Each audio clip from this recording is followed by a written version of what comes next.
We're still looking at that live image from the podium. We're waiting for President Biden to speak. We expect that to be any moment now. While we wait, though, let me bring in our foreign affairs commentator, Douglas Herbert, who's also going to be watching these proceedings with me. And Doug, two different Americas are going to be watching this speech today, aren't they?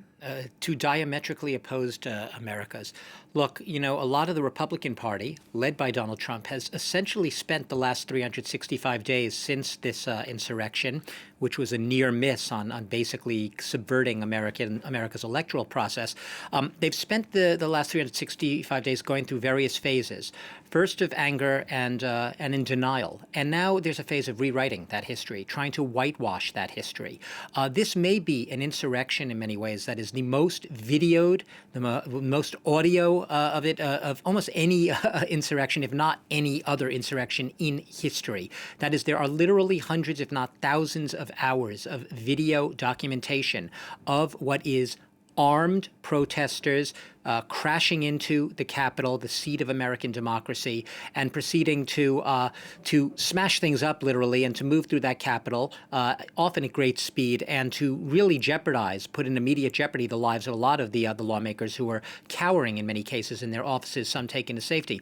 You have that America who they're watching this today. They're not. Some of them are just tuning this out altogether. They see this as a politicized by the Democrats, weaponized for the purpose of electoral expediency, to gain political advantage. From the Democrats' perspective, this is anything but. This January 6th was an epical event in American history.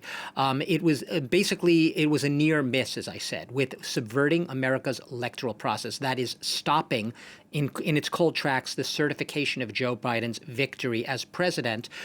They see this as an existential threat, and it came extremely close. And it's easy to forget how close it came to succeeding. As one pundit in America put it, what if Mike Pence, the then vice president, who was overseeing the certification process that was just disrupted by these insurrectionists, what if he had actually done Donald Trump's bidding? What if he had refused to certify the election? America was really that close, one mini step away from basically having its electoral process subverted. And that's really Joe Biden is going to give that message today. Normally, you might say he would try to project a message of unity on a day like this, try to bring the country together.